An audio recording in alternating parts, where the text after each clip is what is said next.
Kemarin kita sudah bahas mengenai God and Creation dan juga berbicara mengenai evolusi manusia. Nah, salah satu topik yang menarik mengenai God and Creation itu adalah yang namanya dinosaurus.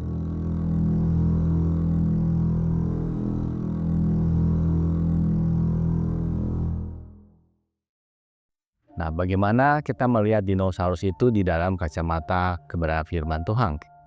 Nah, kalau kita melihat dinosaurus pada umumnya, kalau mencari mengenai dinosaurus itu misalnya di toko buku kita harus masuk ke section anak-anak.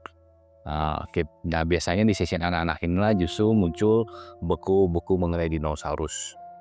Nah, seorang bernama Ken Ham, dia adalah pendiri dari Answer in Genesis. Ya, dia mengatakan, I believe dinosaurs are used more than any other topics by evolutionists to brainwash our children into accepting evolutionary idea and rejecting the Bible as God inerrant word. Atau dia mengatakan begini, saya percaya dinosaurus itu digunakan oleh para evolusionis untuk mencuci otak anak-anak kita untuk percaya atau menerima teori evolusi dan menolak daripada kebenaran firman Tuhan.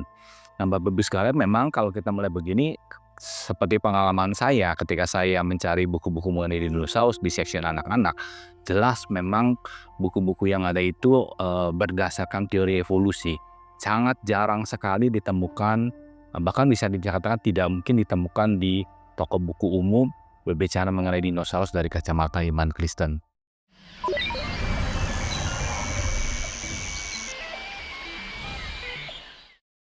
Karena banyak kan orang Kristen mengatakan, oh teori evolusi salah, dan kemudian karena dinosaurus itu biasanya diasosiasikan dengan teori evolusi, ya, maka mereka menolak mengenai keberadaan dinosaurus. Nah, bagaimana sebenarnya kita harus menilai keberadaan dinosaurus itu sendiri? Nah, ini adalah dinosaurus yang bernama Lambeosaurus, lalu ada dinosaurus Stegosaurus. Mungkin gambaran anjirnya seperti ini. Nanti kita akan bicara lebih banyak. Tolong diingat baik-baik karena dinosaurus ini akan sering muncul di dalam presentasi saya. Lalu ada dinosaurus yang bernama Triceratops. Lalu juga, nah ini salah satu contoh dinosaurus yang berada di Museum Creation Museum di Amerika, di Kentucky. Nah, Bapak sekalian, ketika saya berkunjung ke museum ini, saya melihat ada dinosaurus di dalamnya. Jadi kita bisa melihat bahwa bahkan para orang-orang yang sangat percaya penciptaan pun juga menerima keberadaan daripada dinosaurus. Kenapa? Ya jelas karena dinosaurus itu fosilnya ada, ditemukan, dan kita tidak bisa menolak hal tersebut.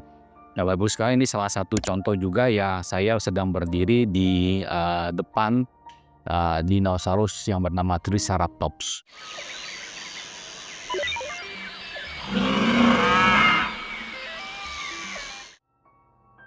Nah, kenapa bisa ada atau pernah ada? Karena di dalam banyak hal kita bisa melihat nanti di dalam bukti-bukti yang saya selanjutnya katakan gitu ya, bahwa keberadaan dinosaurus itu ada bahkan sampai abad ke-18 dan bahkan ke-19 pun mungkin kemungkinan masih ada. Ya, cuman kita nggak tahu apakah selanjutnya ada atau enggak. Makanya saya katakan dinosaurus itu yang pasti ada di bumi ini atau pernah ada di bumi ini. Problemnya adalah bagaimana tulang-tulang itu kemudian bisa menjadi dinosaurus yang utuh seperti ini. Nah, Bapak Ibu sekalian, Bapak Ibu bisa melihat video yang kita akan lihat sama-sama bagaimana rekonstruksi daripada dinosaurus. It was not the first time people have tried to physically reconstruct creatures from the age of dinosaurs. But there are lessons to be learned from those who have tried before. This is Crystal Palace Park in London. The statues are a solid reminder of the mistakes of the past. Back in the middle of the last century, there was hardly anything to go on. A few bones, a few teeth. And on the basis of that, they built these complete animals. So it's not really surprising they made a few mistakes. The head's the wrong shape. We know that nowadays. In particular, Kita bisa melihat ada problem di dalam rekonstruksi. Dinosaurus yang bernama Iguanodon itu sebenarnya ada satu bagian, yaitu adalah bagian dari ibu jarinya yang kemudian dikira adalah culanya. Nah, itu menjadi masalah dan kemudian dicoba rekonstruksi dari Iguanodon itu. Ya, ini yang Bapak bisa lihat ini. Ya, ini yang jadi masalah itu adalah ibu jarinya itu dikira sebagai culanya.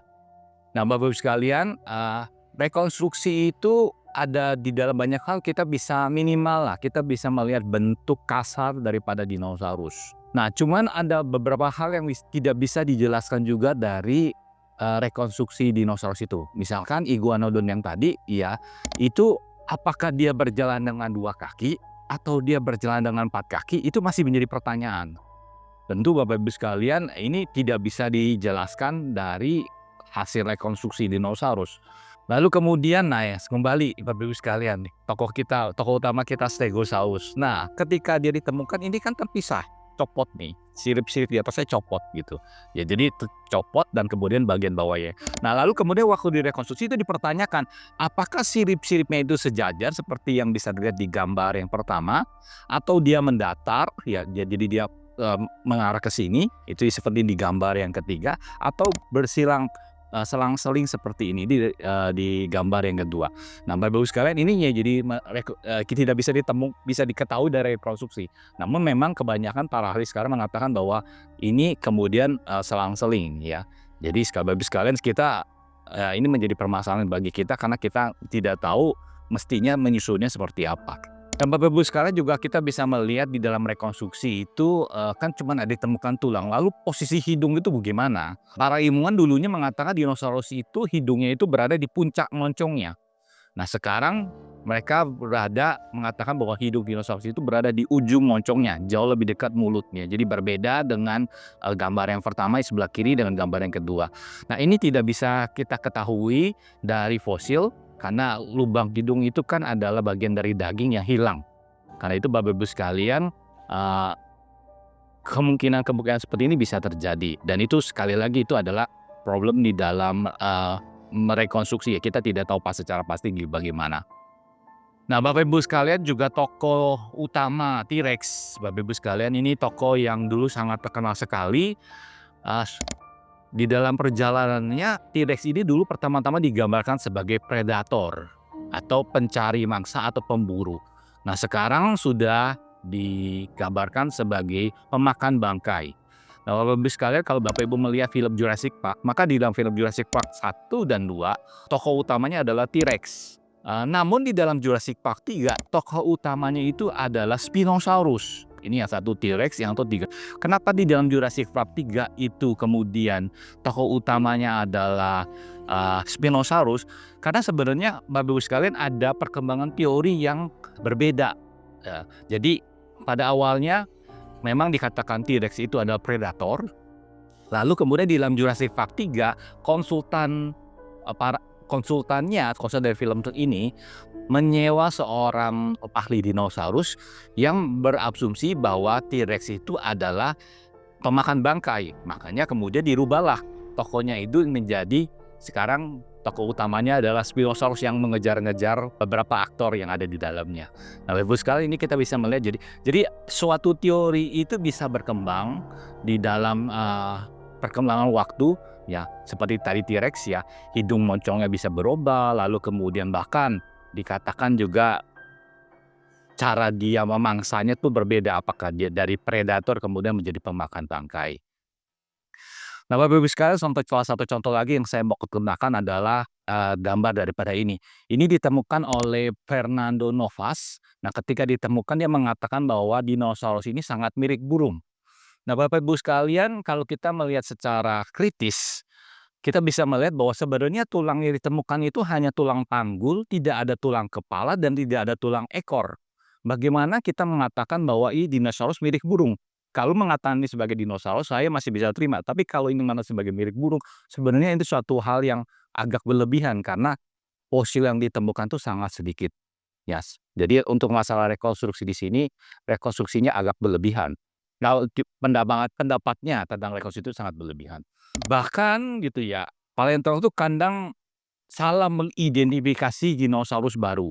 Contohnya di tahun 1906 ada dinosaurus yang disebut sebagai Tyrannosauria. Nah, dia itu memiliki lempeng pelindung tubuh. Ternyata setelah diteliti diberi nama Dinosaurus imperius, ya. Nah, ternyata lempengnya itu adalah lempeng dari Ankylosauria. Nah, ini namanya Ankylosauria.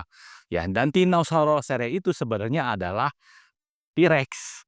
Ya, jadi Bapak Ibu sekalian, ini adalah gabungan dari 2 jenis dinosaurus yang kedua waktu itu disebut sebagai Tyrannosauria, tapi sebenarnya adalah 2 jenis, spesies dinosaurus yang berbeda. Jadi memang di dalam perkembangannya kita harus melihat bahwa bisa jadi terjadi kesalahan-kesalahan yang ada dan itu sangat wajar sekali, itu sebabnya para ahli perlu, memverifikasi kemudian meneliti ulang dinosaurus-dinosaurus yang ada, khususnya dinosaurus-dinosaurus yang baru, spesies yang baru. Apakah benar-benar itu spesies baru atau sebenarnya spesies yang lama dan mungkin juga terjadi seperti ini ya. Ada contoh yang lain Bapak Ibu sekalian namanya dinosaurus Brontosaurus itu ternyata adalah dinosaurus Apatosaurus yang salah dipasang kepalanya. Nah, Bapak Ibu sekalian, nah itu bisa banyak hal bisa terjadi. Dan itu hal yang, lumrah terjadi. Nah, Bapak Ibu sekalian juga sekali lagi nih maafkan saya harus mengatakan ada para paleontolog yang tidak jujur. Dia membuat rekonstruksi yang baru, ya dinosaurus jenis baru ternyata itu adalah campuran dari, jenis dinosaurus yang berbeda.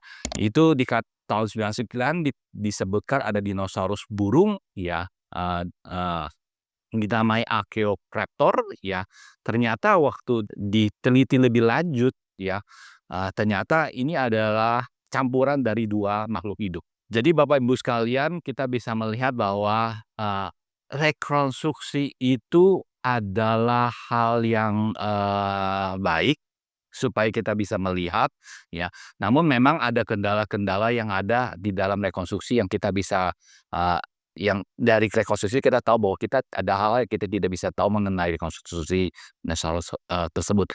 Misalkan mengenai warna dinosaurus, bagus sekali kalau melihat ini warnanya cerah sekali, apakah benar warnanya ini hijau kita tidak tahu karena sekali lagi yang ditemukan adalah fosil tulang. Kulitnya itu, memang ada beberapa ditemukan kulit gitu ya, masih ada, tapi itu pun, pasti warnanya sudah berubah karena sudah dimakan oleh waktu, jadi, nggak mungkin warna hijau cerah seperti ini. Yang Bapak sekalian itu adalah bagian mengenai rekonstruksi dinosaurus. Nah, Bapak sekarang masuk ke dalam topik mengenai God and Creation ya, itu bicara mengenai ada 2 pandangan tentang dinosaurus. Untuk itu kita akan, break dulu, kita akan masuk ke dalam part kedua.